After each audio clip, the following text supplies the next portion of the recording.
It's a known fact that feeding your family has never been more expensive, and the numbers don't lie. We've recently seen an all-time high of 7.6% inflation on the food price index in July of 2022.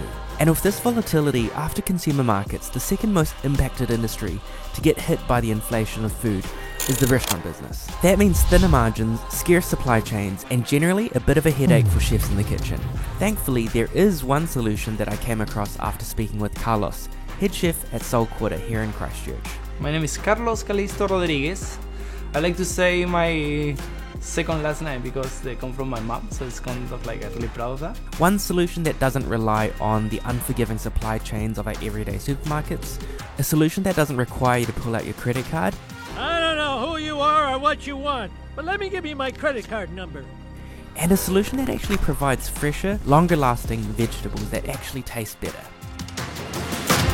Look at the beautiful view, my friend. I'm trying not to die on the road, bro. You don't have to look at it. I will take a picture so you can see it later. Okay, I see it now. It's beautiful. It was at this point that I realised my back-to-back hyper-productive urgent lifestyle was not going to gel well with the foraging way of life. And if I was going to learn this new way of ingredient procurement, I was going to need to slow down and take some time to literally smell the flowers. So we spent the best part of 45 minutes travelling to one of Carlos's favourite foraging spots, and had some really good yarns along the way. Have you ever foraged something and eaten it and then gotten really sick? No, they happened to me when I went to Mexico once. Oh, really? Yeah, but it was my bad. I mean, they absolutely tell me they will be bad for me, and I didn't get the idea. Yeah. So they show me the plan, and they say to me, "Oh, 90 people used to eat that to clean their body." That actually means clean your bodies. That means you're gonna be in the toilet for the next 5 days. But after hearing this story, I was starting to wonder if foraging was something I'd be willing to put my life on. But we came this far, so we had to commit. I wanted to ask Carlos what we were actually foraging for today. So what are we looking for today? Oh, today we want to make it easy. We want to get some New Zealand spinach. Then we want to get some wild parsley, because it's something where you can find quite a lot as well in the peninsula. Sheesh, man, I'm done paying $4 for a handful of pasta. Yeah, man. that's the thing. It's like everything is getting too expensive at the moment. This is something where you can, if you come one a week, you can actually get stuff enough for 4 or 5 days. Is this the answer to inflation? Is this people just need to learn how to forage and then they can? There is definitely a good option. A good option. It is. It's moments like these that remind me how blessed I am to be able to spend half a morning with one of the best chefs in the city. But it did get me thinking, considering how busy he must be, why would a chef like Carlos travel so far for vegetables when he could just get them delivered? When I'm not in the kitchen, I like to be exploring the land, the sea. And I found out that in New Zealand you can do that really easily because nothing is too far. Be around the Bank Peninsula is just amazing. And so yeah, that's one of the things which actually made me feeling a lot better. Now this is something where you can actually forage as well. But to be honest, it is not my favorite product. I like to wait when they get the flower, and when the flower get dry, you can get the sea strawberries, which is such a beautiful product. I hope you guys are enjoying this moment as much as I am right now. Just be present and just imagine you're here right now. Okay, I'm done talking.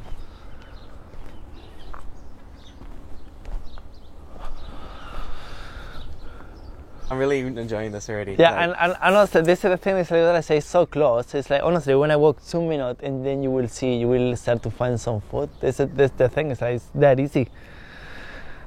You gotta know what you're looking for now. Absolutely. This is I feel like this is the main thing. That thing I've seen that before, but I've never wanted to eat it.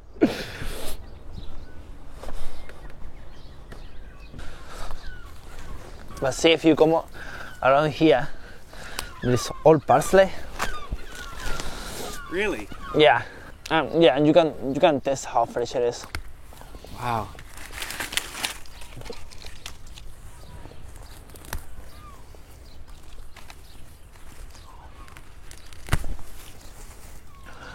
It's like we always try to get it from the roots. Because it lasts longer? Yeah, and you can put in some water.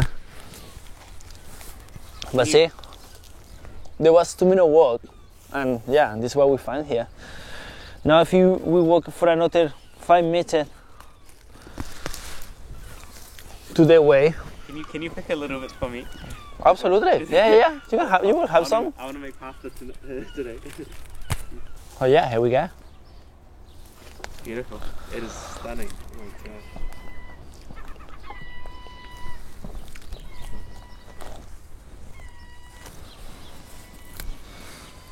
Let's give a try so to make sure that is what we're looking for. I've never eaten this much parsley before in one bite. You don't have to eat all of that.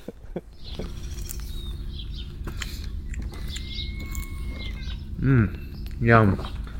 Nice and fresh, isn't it? It's good. It's really good. Yes, it is.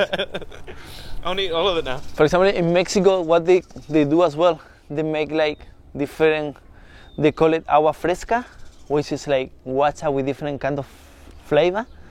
So it's water with parsley, sugar, and we go parsley water, and this is what they drink. It's a drink? Yeah. Oh, wow. We can try that. That's beautiful. Now, if you see here, so all the stuff you find here, all the stuff you can see over here, which is this. It's New Zealand spinach, native spinach. It's a so they got the salty flavor. Obviously, I would say this because the sea. Well, please give it a try.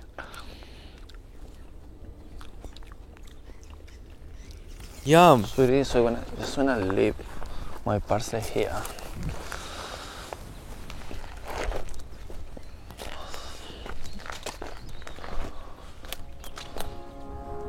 Just kind of tell us what you're looking for here. So there was one of the main ingredients of my ceviche dish in the restaurant, because this is the thing. It's like when you talk about ceviche, the first thing comes to your mind is South America, and then it's when I try to put it together with New Zealand food. So what I do, I try to use some New Zealand product and use some South American or Latin recipe to put it together, so you can actually find both cultures in one dish. This is something I will show you in the restaurant or when we start to do the next menu, because I will definitely do a ceviche this year, just because it's a time of the year. Everyone enjoys good ceviche in spring and summer, nice and fresh. So this is a kind of product we use as a garnish as well. You know, just to give it some of the New Zealand culture, food and flavor into my dishes. Well, I mean, these are the perfect conditions for this kind of stuff to grow in, right? That's why it grows so well. Yeah, and I'm not sure how, to be honest, how parsley grow the mash around, because it's just wild parsley and they just like grow like a weed. See? So keep it nice, clean. But honestly, how long it took to get all of these beautiful fresh herbs? It takes longer to go to New World. Honestly, honestly. So it is. How much do you think that bunch of parsley would cost at the shops? All right, I will say there is like $15, 15 to 20. It's crazy. Yeah, it is. It's crazy. And honestly, it's not that far. It's not that far. You know, I hate to admit it, but Carlos has a point. Despite having to wake up at 6 AM to do this shoot, which I might add was out of my own detriment to fit in more meetings later this afternoon, I can see why Carlos enjoys this pace of life. It's such a contrast to the hustle of the restaurant. It made me wonder what else we could learn from slowing down and finding your food. So we sat down for a moment to talk about this. So yeah, and honestly, like the whole thing, come here, the view, we go little ton of it there, we go all the hills up there, like, you know, that is just beautiful. It's just nice to be around. This is why Amaru says like Banks Peninsula is one of my favorite spots in this country.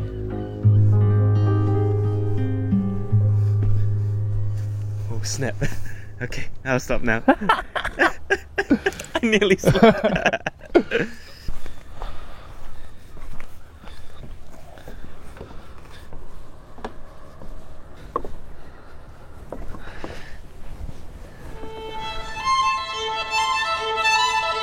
So, yeah, last week was a tough week. It's been like that for the last few weeks. There's not many chefs around. The restaurant is getting busy as well. So yeah, that means last week I did 73 hours, which was fun, but obviously I'm pretty tired. But you know, today I'm ready to start again and have fun. I feel like this is how I have to be. At the end of the day, what you do in the kitchen is just amazing. Like, enjoy your time with your workmates and like talk about food, talk about what we can do on the next menu, talk about how we wanna do.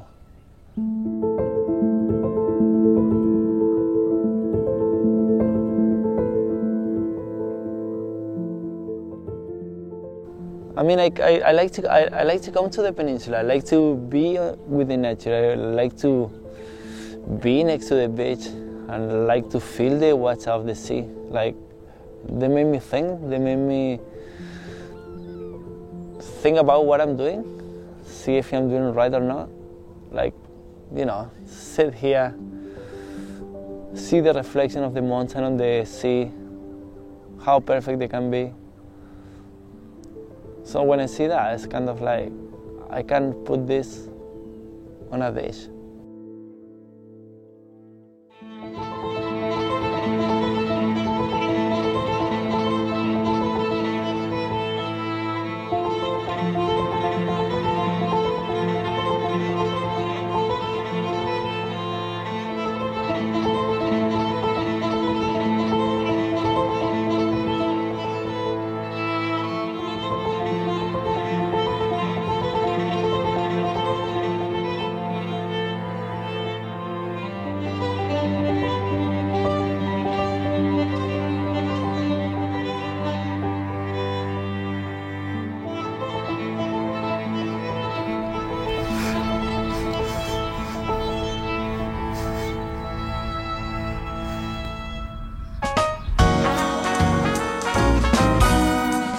So after spending the morning with Carlos, I felt inspired to make a dish that would usually have me financially anxious about how much I'd have to spend on parsley.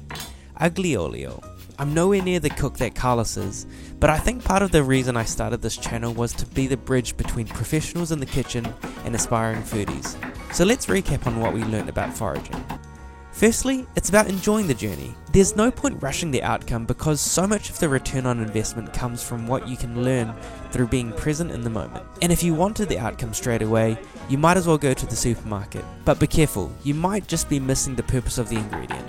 Just as the sea strawberry can't be forced to grow any faster, we need to appreciate that the seasonality of food will take its natural course, and patience will often yield produce that tastes so much better.